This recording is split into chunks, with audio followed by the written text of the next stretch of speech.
Imagine a nation so determined to avoid another war, it legally banned itself from helping its friends. A nation where popular support for isolationism was so strong, it was mandated as official policy. That was America in the 1930s. But what happens when the world's problems refuse to stay an ocean away? How did the United States go from staunch isolationist to the arsenal of the Allied war effort in just a few short years?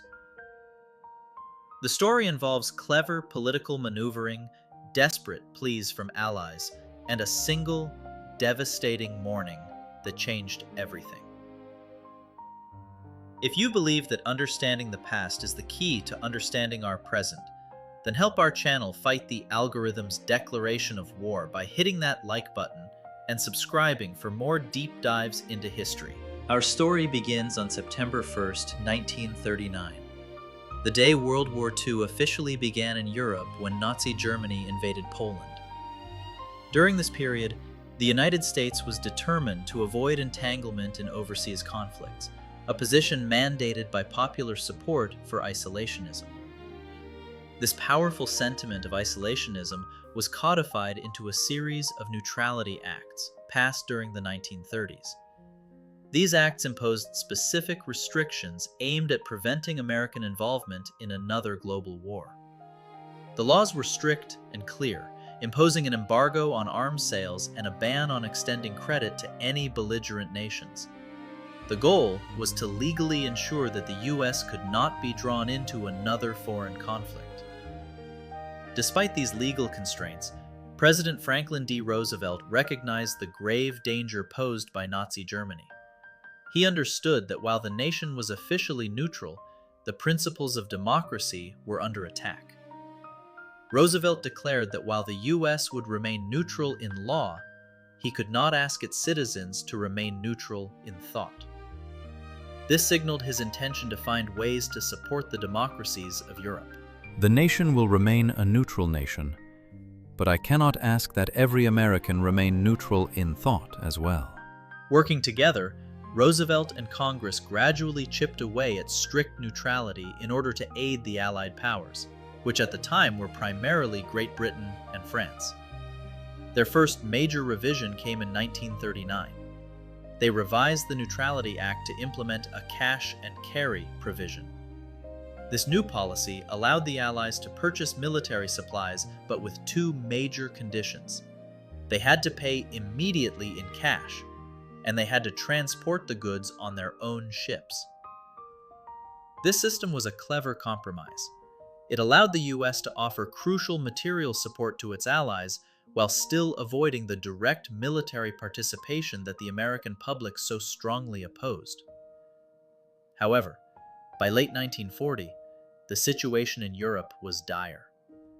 Great Britain, fighting alone after the fall of France, was nearly bankrupt.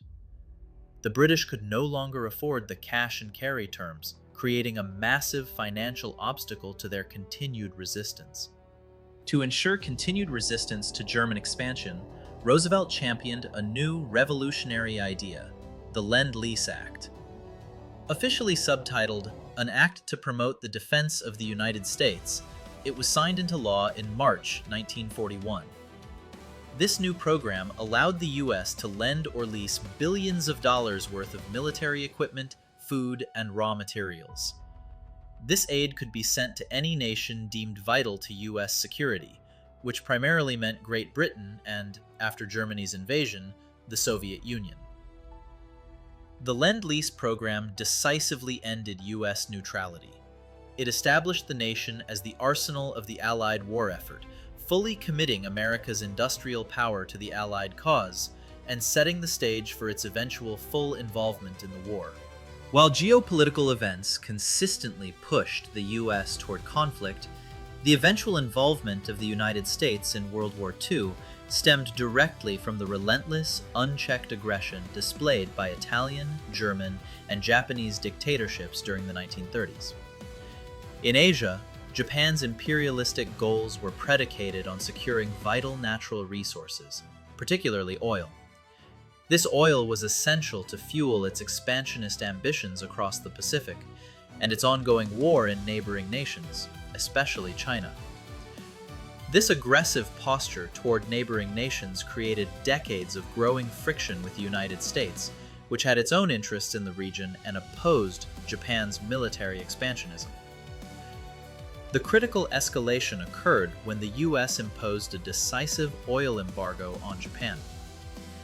This single act cut off the lifeblood of the Japanese military machine and forced a confrontation. An embargo is a government-imposed trade restriction or commercial and financial penalty applied against a state, typically used as an economic sanction to deny the target country resources and force it to change its policies. This specific oil embargo forced the Japanese leadership to confront a dire choice: either abandon their grand imperial project or initiate a war against the United States to seize those resources by force. There was no middle ground left. Their decision to strike signaled the effective failure of American isolationist policy. This choice crystallized the immediate cause for war and set the stage for a direct military confrontation with the United States. The conflict that formally drew the U.S. into World War II began on December 7, 1941. It came in the form of a devastating surprise attack on the U.S. naval base at Pearl Harbor, Hawaii. Without warning, Japanese carrier planes descended upon the American fleet, resulting in immense destruction. The attack was a complete surprise, catching the base entirely off guard on a quiet Sunday morning. The losses were catastrophic. Nearly 20 American naval vessels, including 8 battleships, the supposed pride of the Pacific Fleet, were sunk or heavily damaged. In total, over 2,400 Americans, both servicemen and civilians, lost their lives in the attack. The impact of the attack was immediate and profound, transforming American public opinion overnight from divided and isolationist to unified and determined for war. Yesterday, December 7th, 1941. A date which will live in infamy. President Franklin D. Roosevelt's famous phrase perfectly captured the nation's shock and anger. The attack galvanized the previously isolationist American population, making "Remember Pearl Harbor" the definitive rallying cry of the war. Interestingly, despite the enormous destruction, the Japanese tactical success proved to be a profound strategic blunder that secured an ultimate Allied victory. The primary objective of the strike was to cripple the Pacific Fleet long enough to allow their forces to spread throughout the South Pacific. But the most vital naval assets, all of the Pacific Fleet's aircraft carriers, the true backbone of modern naval power, were away from the base that Sunday morning. Furthermore, the Japanese bombers failed to target the most important onshore facilities. Essential infrastructure like the base's oil storage depots, crucial repair shops, and the submarine docks all remained intact. Because the carriers and key infrastructure survived, the U.S. Navy was able to rebound relatively quickly. This good fortune minimized the long-term impact of the attack on the American war effort in the Pacific. The suddenness of the attack provides a powerful anecdote regarding the randomness of war. One serviceman stationed at Pearl Harbor survived the attack because he and his friends had partied too late the night before and had chosen to sleep at a friend's house instead of returning to their ship. That serviceman's ship was subsequently sunk during the attack. This small story highlights the thin margin between life and death during the sudden, brutal onset of the Pacific conflict. The day after the assault, President Roosevelt asked Congress for a declaration of war against Imperial Japan, formally calling on the nation to respond to the unprovoked attack. The resolution passed with only one dissenting vote, a testament to how the attack had unified the country in a single day. The United States was officially at war. Critically, just 3 days later, Germany and Italy, bound by their alliance with Japan, declared war against the United States. This was a decision they were not required to make, but they did so anyway. This development immediately committed the US to fighting simultaneously in both the Pacific and the European theaters. It ensured that the full industrial might of the nation would be thrown completely into the global conflict. The Japanese military calculation that the US could not effectively fight on two distant fronts was proven catastrophically wrong by Hitler's decision to involve the US in the European conflict. By bringing the US into the war in Europe, Hitler guaranteed that the immediate mobilization of the American industrial powerhouse would be used against him. This decision ultimately sealed the fate of the entire Axis coalition. And so, in the span of just 2 years, the United States was pulled from its determined shell of isolationism.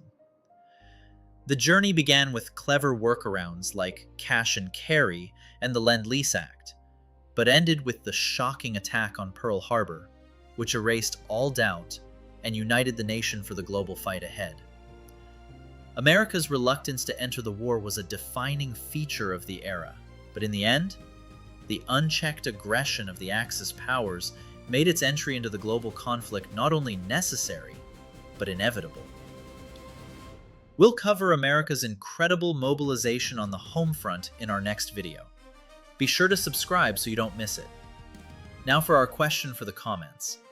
Do you think there was any way the United States could have realistically stayed out of World War II? Or was President Roosevelt right that conflict was inevitable? Share your thoughts below. Thanks for watching, and until next time, stay curious.